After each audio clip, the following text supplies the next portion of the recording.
5월 3일 화요일 삶의 기적을 일으키는 30분 예배를 시작하도록 하겠습니다.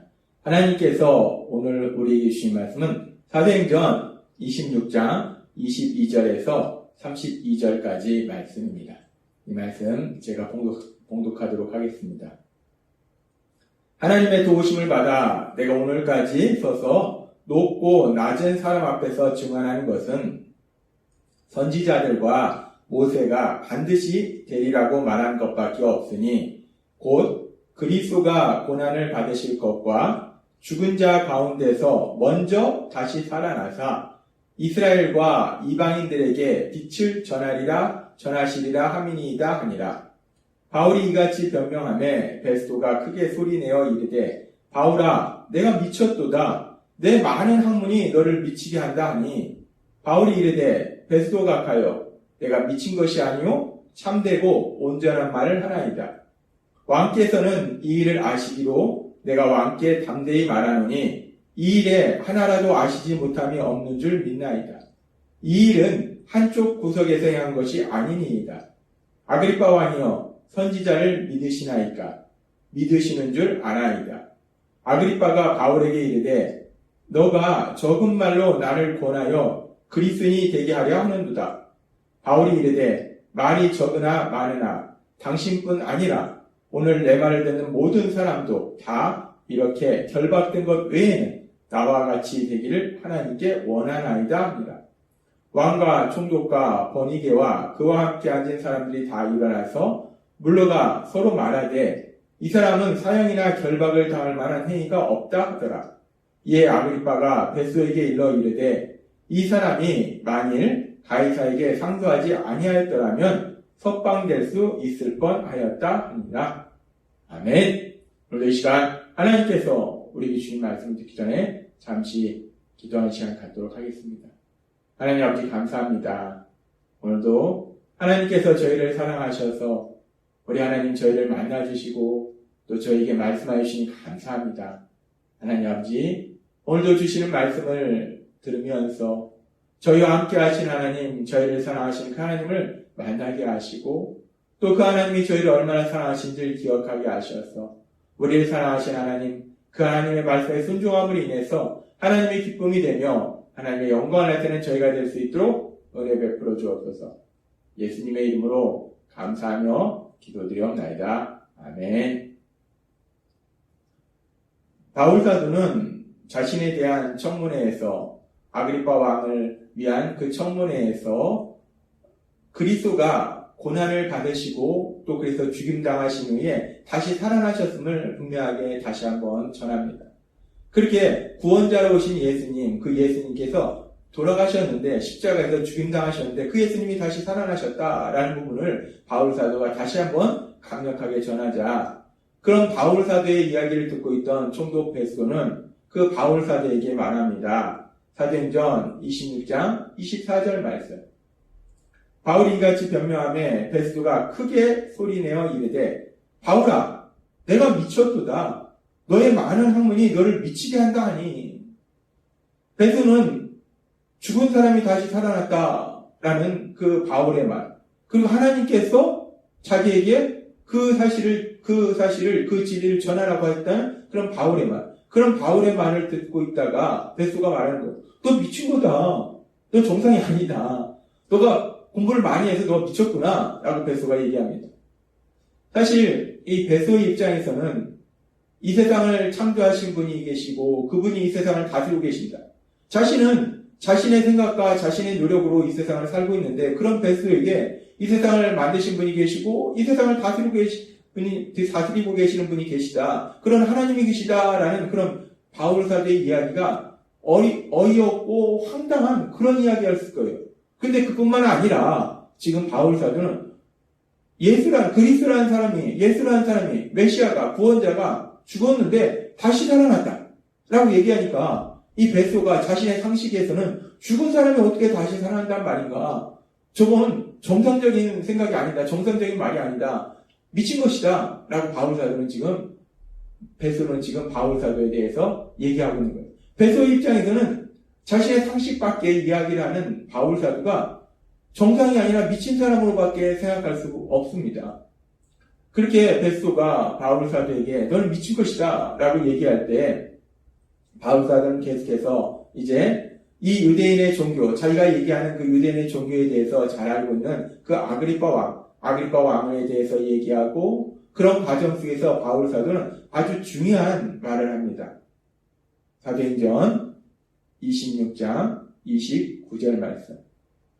바울이 이르되 말이 적으나 많으나 당신뿐 아니라 오늘 내 말을 듣는 모든 사람도 다 이렇게 결박된 것 외에는 나와 같이 되기를 하나님께 원하나이다.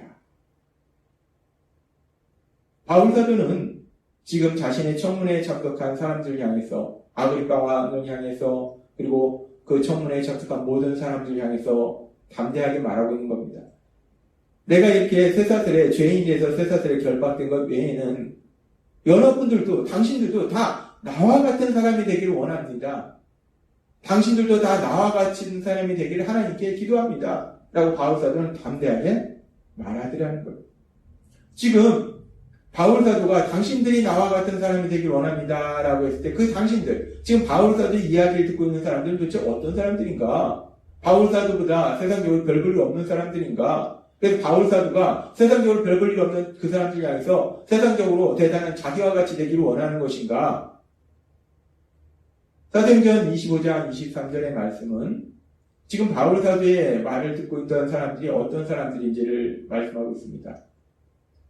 이튿날 아그리빠와 버니게가 크게 위험을 갖추고 와서 천부장들과 시중의 높은 사람들과 함께 접견 장소에 들어오고 베스도의 명으로 바울을 데려오니 바울의 청문회가 시작될 때 그 청문회에 참석한 사람이 어떤 사람들인 말할 때 물론 청문회에 참석한 사람은 총독 베스도가 있었을 것이고 그리고 아그리빠 왕이 있고 아그리빠 왕의 여동생 버니게가 있고 천부장들이 있고 그리고 또 높은 그런 권세를 가진 사람들이 함께하고 있었다는 거예요. 지금 이 상황을 보면은 이 바울의 청문회에 참석한 사람들은 세상적으로 볼 때 바울보다 훨씬 많은 것들을 가지고 있어요. 근데 바울은 죄수예요. 아무것도 가진 게 없어요. 근데 세상적으로 볼 때 아무것도 가진 게 없는 그런 죄수의 입장인 바울이 세상적으로 많은 것을 가진 사람들이 안에서 당신들도 나와 같이 됐으면 좋겠다. 그렇게 되기를 하나님께 기도한다. 라고 바울이 담대하게 말하더라는 거예요. 우리가 이 말을 들으면 오히려 역으로 그렇게 세상적으로 많은 것을 가진 사람들이 세상적으로 아무것도 없는 그 바울을 불쌍히 여기서 바울아 너도 우리처럼 이렇게 세상적으로 좀 이런 걸 가졌으면 좋겠다. 라고 얘기하는 것이 상식적으로 일반적인 말이 될 텐데 지금 이 상황은 그런 것과는 전혀 반대입니다. 세상적으로 아무것도 가진 것이 없는 그 바울 사도가 세상적으로 엄청난 것을 가진 로마에서 보내준 총독이요, 왕이요, 또 천부장이요, 또 높은 권세를 가진 사람들을 향해서 세상적으로 많은 것을 가진 사람들을 향해서 당신들이 나처럼 됐으면 좋겠다라고 바울 사도가 말하더라는 거예요. 지금 바울 사도가 이렇게 담대하게 말할 수 있었던 이유가 무엇일까? 우리는 그 이유를 성경의 말씀을 통해서 살펴볼 때 바울 사도는 비록 세상적으로는 그 자리에 참석한 사람들보다 가진 것이 없을지라도 바울 사도야말로 세상적으로 많은 것을 가진 그 사람들보다 참된 행복을 누리고 있었기 때문에 정말 가장 복받은 사람은 바울 사도이기 때문에 바울 사도가 그들 향해서 얘기하는 거예요. 당신들도 나처럼 이렇게 엄청난 복을 누렸으면 좋겠다라고 바울 사도가 말하고 있는 거예요. 그러면서 이런 바울 사도의 고백, 그런 고백은 우리가 바울 사도가 빌립보 교회에 보낸 편지인 빌립보서 3장 7절에서 9절 말씀을 통해서도 우리가 알 수 있습니다. 바울 사도는 빌립보 교회 성도님들 향해서 이렇게 말합니다.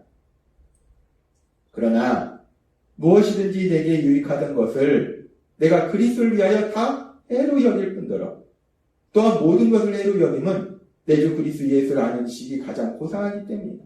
내가 이 유익하던 것들을 다 별볼이 없는 무가치한 것으로 여긴다는 거예요. 왜? 예수님을 아는 것이 가장 소중하다는 거예요. 그래서 바울 사도는 말합니다. 내가 그를 위하여, 예수님을 위하여, 예수님을 믿기 위하여, 예수님 안에 거하기 위하여 모든 것을 잃어버리고 배설물로 여기고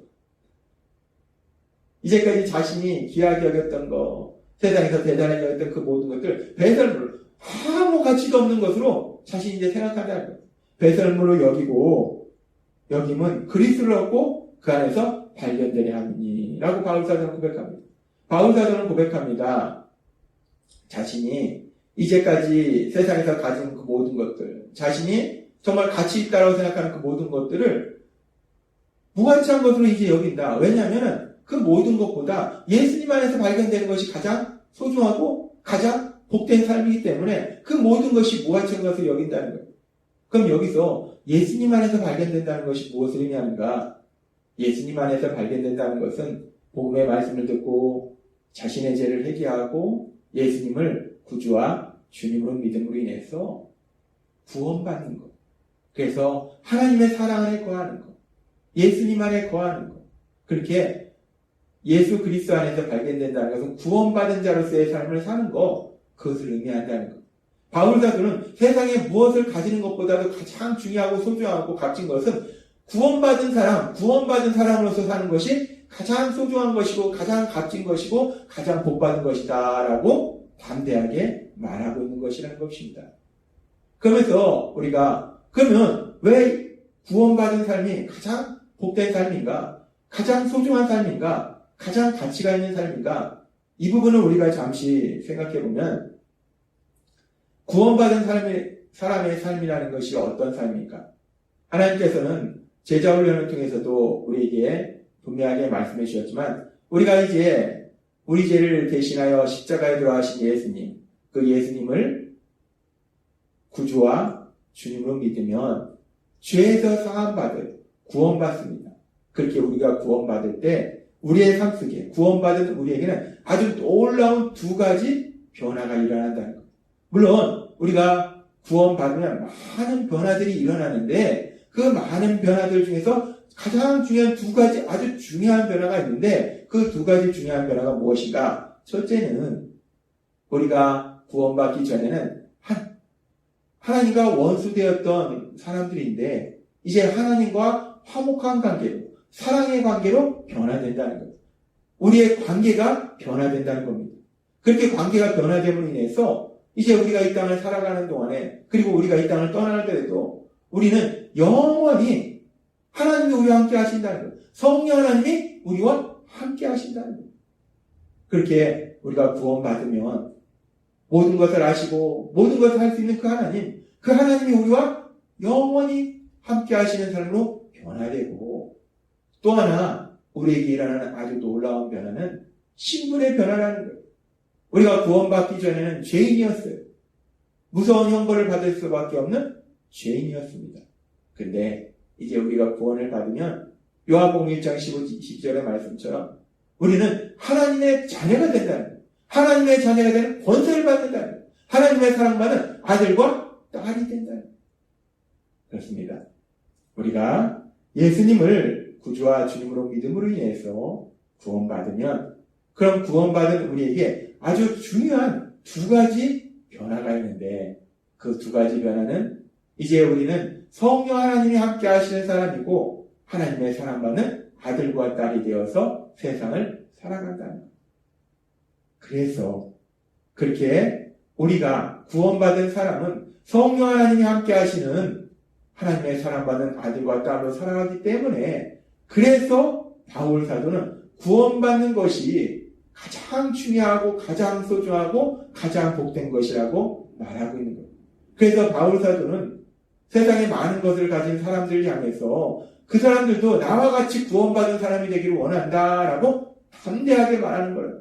그래서 바울 사도가 지금 얘기하는 거예요. 당신들도 나와 같이 되기를 원한다. 당신들도 나처럼 예수님을 구주와 주님으로 믿음으로 인해서 성령 하나님이 함께 하시고 하나님의 사랑받는 아들과 딸로서 살아가기를 원한다. 라고 바울 사도가 말하더라는 거예요. 그렇습니다.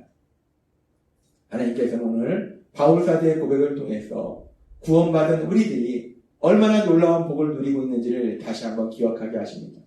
우리가 구원받는 것이 왜 이렇게 중요한지, 구원받는 것이 왜 이렇게 좋은지 하나님 우리에게 다시 한번 말씀하실 때 구원은 하나님이신 성령님이 우리와 영원히 함께 하시고 우리가 하나님의 사랑받는 아들과 딸로 살아가게 된다는 것. 따라서 오늘 이 말씀을 듣고 있는 우리들도 복음의 말씀을 들었고 우리의 죄를 회개했고 그래서 예수님을 구주와 주님으로 믿었습니다. 그래서 우리는 구원받은 사람들임을 믿습니다. 따라서 여러분은 이제 이 땅을 살아갈 때, 이 땅을 떠나더라도 성령 하나님이 함께 하시는 하나님의 사랑받는 아들과 딸로서 이 땅을 살아가고 있음을 믿습니다. 따라서 우리가 세상을 살아갈 때, 여러분이 세상을 살아갈 때 어떤 상황을 만나든지 어떤 사람을 만나든지 그렇게 세상에 그 어떤 것을 가진 사람보다도 가장 큰 행복을 누리고 있기 때문에 그 세상의 사람들을 향해서 바울 사도처럼 당신들도 나와 같이 되기를 원하나이다. 당신들도 나처럼 예수님 믿었으면 좋겠습니다. 당신들도 나처럼 예수님 믿고 나처럼 이렇게 행복한 삶을 살았습니다. 라고 담대히 전할 수 있는 여러분이 되시길 주님의 이름으로 축원합니다. 기도하겠습니다. 하나님 아버지 감사합니다. 오늘도 주신 말씀처럼 바울 사도는 세상적으로 볼 때 아무것도 가지지 않았지만 세상적으로 많은 것을 가진 사람들을 향해서 담대히 말합니다. 당신들도 나와 같이 되기를 원하나이다. 바울 사도가 이렇게 말할 수 있었던 것은 바울 사도는 구원받은 사람이요. 그래서 성령 하나님이 함께 하시고 하나님의 사랑받는 아들로 세상을 살아가기 때문에 가장 큰 복을 누리기 때문에 바울 사도가 이렇게 담대히 말했듯이 바울 사도처럼 구원받은 저희들 그래서 성령 하나님이 우리와 함께 하시고 또 하나님의 사랑받는 아들과 딸로 살아가는 저희들도 세상을 살아가면서 바울 사도처럼 이렇게 당신들도 나와 같이 되기를 원하나이다. 당신들도 나와 같이 예수님 믿고 예수님 안에서 참된 평화를 누리는 기쁨을 누리는 행복을 누리는 그런 삶을 살기를 바라나이다 라고 담대하게 선포할 수 있는 저희 모두가 될 수 있도록 은혜 베풀어 주옵소서. 예수님의 이름으로 감사하며 기도드리옵나이다. 아멘. 이 시간도 하나님께서 우리의 주신 말씀을 묵상하면서 조용히 기도하는 시간 갖도록 하겠습니다.